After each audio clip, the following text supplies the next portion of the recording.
All right, ladies and gentlemen, it has taken a little time, but your cellular energy notes are here and ready for us to get started. So, before we can go into how living organisms use energy, we need to learn a little bit or review, in some cases, a little bit of the basic nature of energy itself. So there are two laws of physics that apply here, and they are laws of thermodynamics. So thermo, literally meaning heat, dynamics, how it changes. So you can look at these, I mean, they were probably originally envisioned as ways to explore how heat is transferred. And remember, heat is a form of energy. So the first law is just like the first law of conservation of matter. It's conservation of energy. Just like matter, energy cannot be created or destroyed. It can be converted from one form to another, though. And so what living things do is a lot of energy transformations. And if you're thinking about, well, what forms of energy that are there, there's kinetic energy, there's potential energy, and various other types of energy. When you think about each of these types of energy, for kinetic, that's energy of motion, but that also links to thermal energy, which is heat. That's the energy that you get from the movement of molecules. As far as potential energy goes, you can have chemical potential energy, which is what is going to be the kind of biggest source of energy that we're going to look at for living things. You can have positional, locational potential energy, kind of gravitational potential energy, which is your potential energy by virtue of your location and the fact that gravity will do work on you. There's many different types of energy. There's also light energy, so that is also going to be important when we talk about photosynthesis later.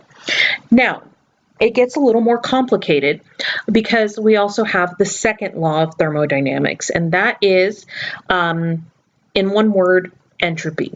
What happens is when you do an energy conversion, when you go from one form of energy to another, you actually lose some usable energy. And the key term there is usable. You're not destroying energy, you're not getting rid of energy. It's that the energy forms that are created, some of that energy is going to be transferred into something that can't really be used to do work. So you can think of it as kind of ambient heat, or just kind of heat in the system. If you have just a bunch of molecules sitting there and they have heat because they are not at absolute zero and everything is the same temperature, nothing's really going to be able to do work. Yes, those molecules will have some energy by virtue of the fact that they're moving, but you can't use that energy to do anything. So it's not usable energy.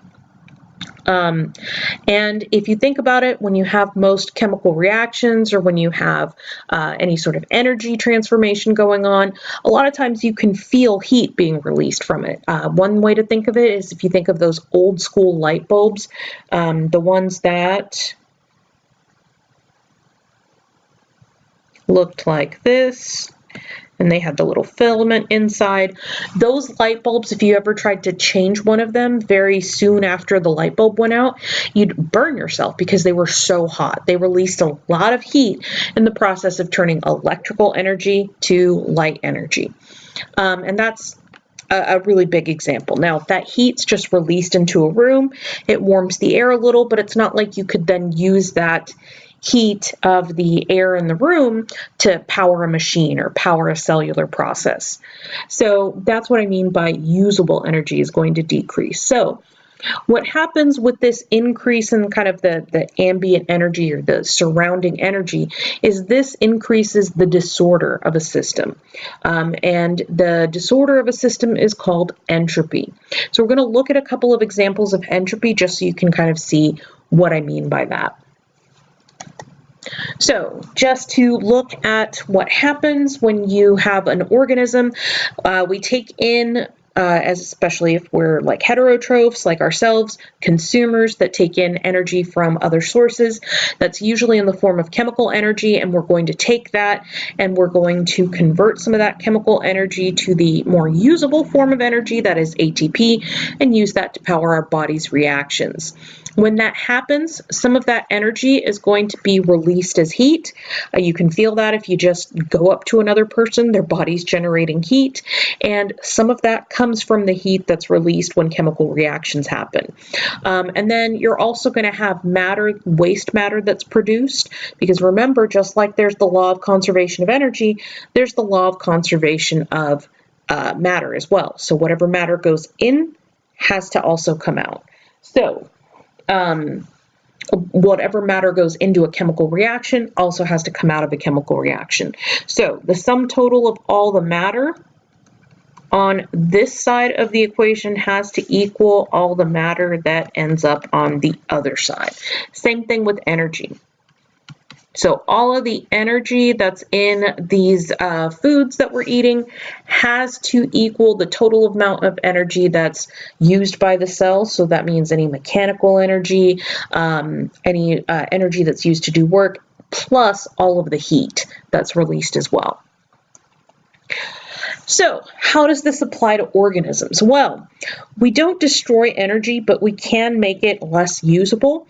And if it's not usable, then it's no longer available for us to use for work. We can consider that being lost to an ecosystem. So when I talk about losing energy, what I mean is it is no longer usable by organisms. If you look at this diagram, it should be slightly familiar, where you see a food pyramid, an energy pyramid, where the producers in an ecosystem have a certain amount of energy. 90% approximately of that is lost as you go to the next trophic level. 90% more is lost when you go to the next trophic level, and so on until you get up to the top. The reason why that energy is lost, it's not destroyed, it's just converted to heat that is not usable by the organism. So it's lost to the ecosystem. It's still there, it's just organisms can't use it. Because of this conversion to this, less usable form of energy, you can't recycle energy in an ecosystem. So there needs to be a constant input of energy coming into an ecosystem or coming into an organism. So the source of the end source of most energy that's coming into an ecosystem is the sun. That's the ultimate source of most of it. There are a few ecosystems that don't rely on solar energy. When we talk about photosynthesis, we'll also talk about a related process called chemosynthesis. So if we look at it in more detail, if we look at the energy transitions that are happening, if you look at a plant, it's going to take in solar energy or light energy. It's going to use that to create chemicals that are going to store chemical energy. That's the carbohydrate synthesis here. That process you should know is photosynthesis. And then the plants will use some of that energy that's stored in carbohydrates to power their own cell functions. And in the process of converting energy, some of it's going to be converted into heat that is no longer usable by the organism. Similarly, when we take in carbohydrates that ultimately come from plants, we take them in, we are going to break them down through a process called cellular respiration. And I'm going to repeat this next part a couple of times. Plants perform cellular respiration too. All living things on the planet perform cellular respiration. The format in which they perform it may be different, but they all perform cellular respiration. Plants are just special because they can perform cellular respiration and photosynthesis too. Now, during the course of these energy transitions, when we're going from like chemical energy to, in this example, mechanical energy of a muscle contracting, we're going to change some of that energy into heat, and it's not going to be usable by the organism. So let's look at entropy and how it comes into play in biological systems. So if you think about it, if you look at a glucose molecule, which is what we have up here, it has a very defined, ordered structure. All of the molecules are arranged in a certain way. They're all bonded to neighboring atoms, and so there's a lot of order to this. On the other hand, if you took those same atoms and rearranged them to form carbon dioxide and water, there would be a lot less order.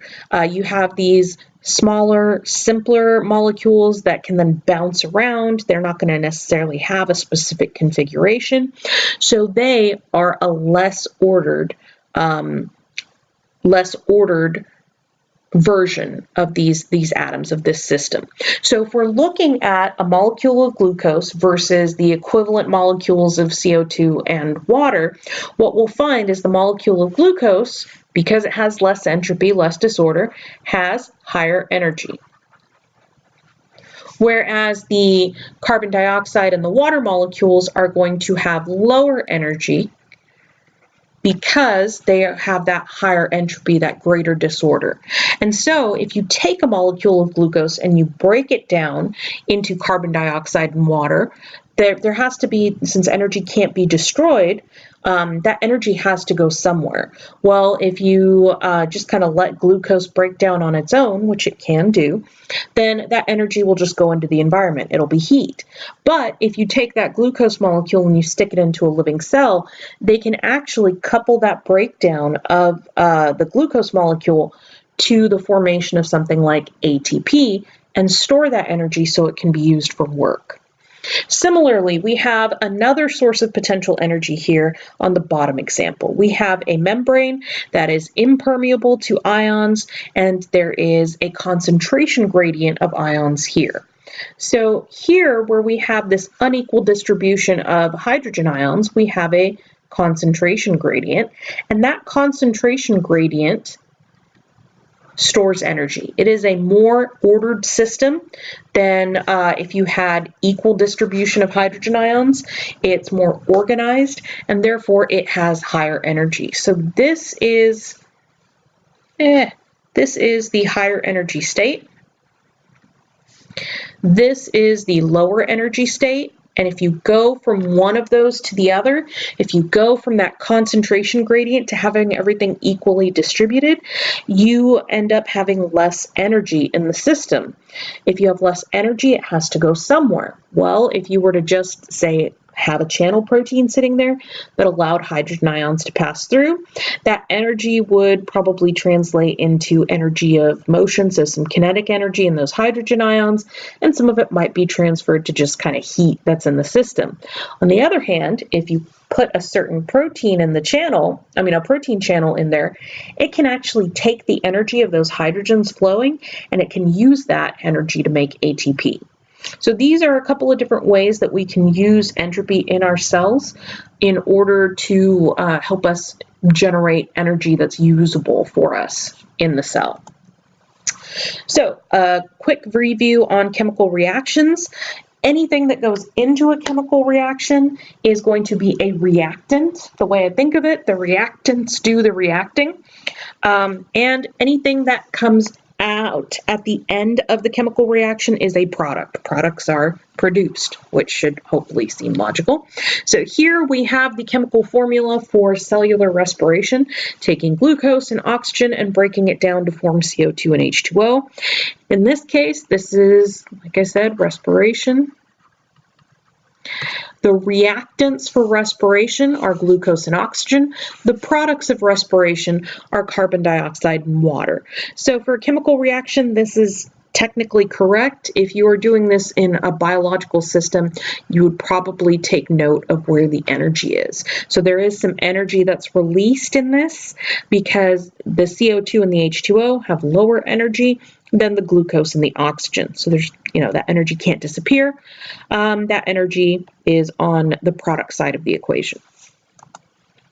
So we also look at whether energy is produced by a reaction or whether energy has to be used to power a reaction. So what you're looking at on the right is you're looking at a graph of energy basically over like time in a reaction. So you'll notice that for both of these reactions, you have to have an input of energy.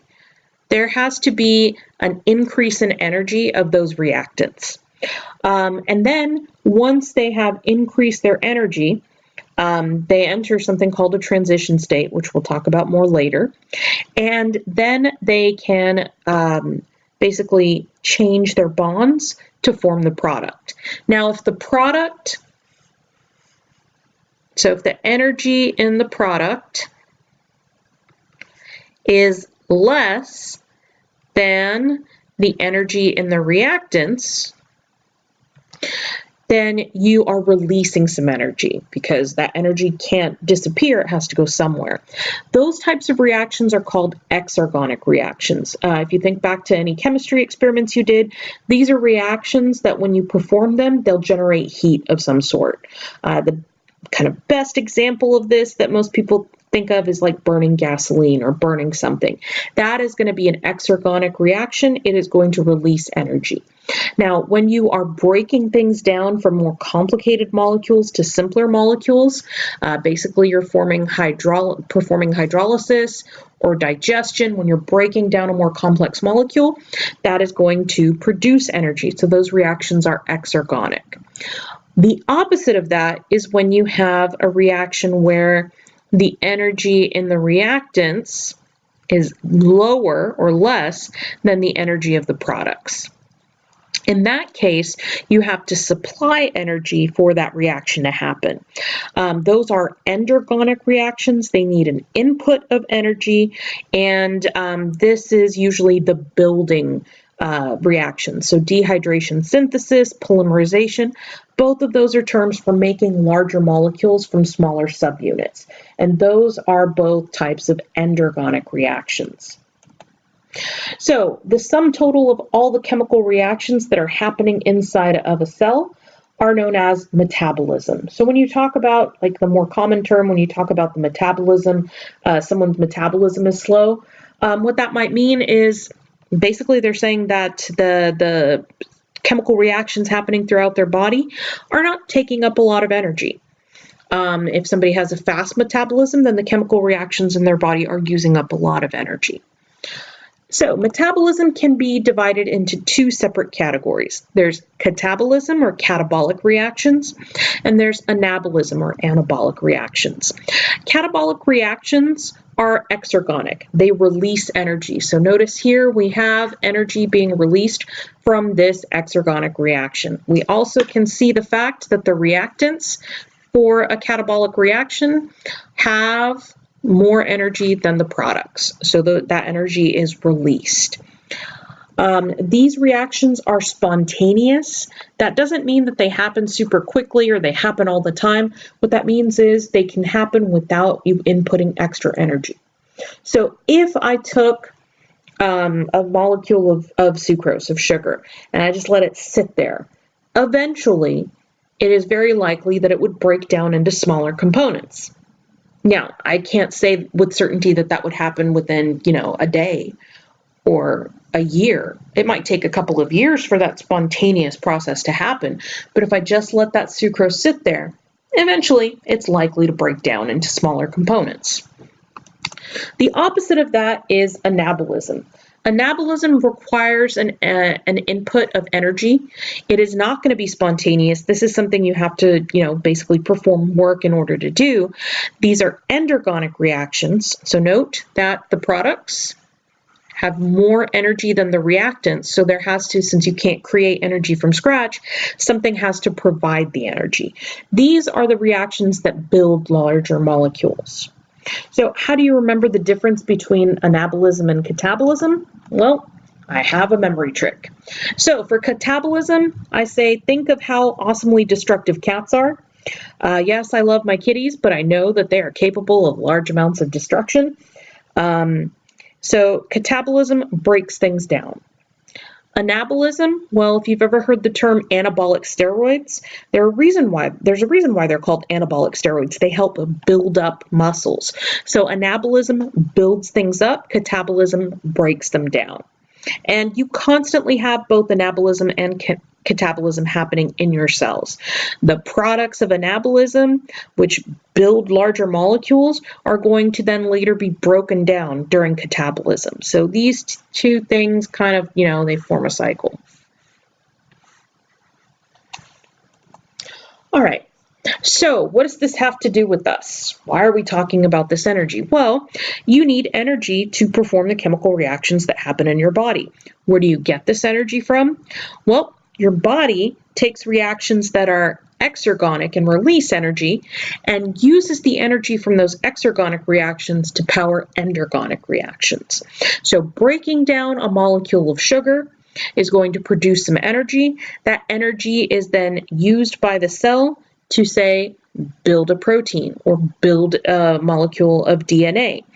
So you have to have some energy input that you can then take and use to synthesize larger molecules. And that is where ATP comes in. ATP, or adenosine triphosphate, is a modified nucleotide. This nucleotide, you could actually take an ATP molecule and you can use it to start building DNA. Honestly, there are other of these kind of modified nucleotides. There's GTP, which is guanosine triphosphate. There's CTP, which has, instead of an adenine, has a cytosine. And there is, I think there's TTP as well. In fact, this is the state in which nucleotides float around in your cell and are used to then build DNA. The thing is, ATP has a very unique role as well. ATP is used to power most of the cellular processes that are happening. And the way it does this has to do with these phosphate bonds. So it's those phosphates that are kind of used to do an energy transfer. We will not talk about CTP or TTP ever again, because honestly, they don't do stuff in the cell that you need to know about. We will see GTP later though, so don't forget about it. So when you hydrolyze or break down ATP, that is an exergonic reaction, meaning it produces energy. So when you take an ATP molecule and you break the bond between that last phosphate group and the rest of the phosphates, you produce two products that are lower energy. So the energy of this ATP is greater than the energy of the ADP, or adenosine diphosphate, and the energy of the organic phosphate that's created. So since they have lower energy than an ATP molecule, there's energy being released.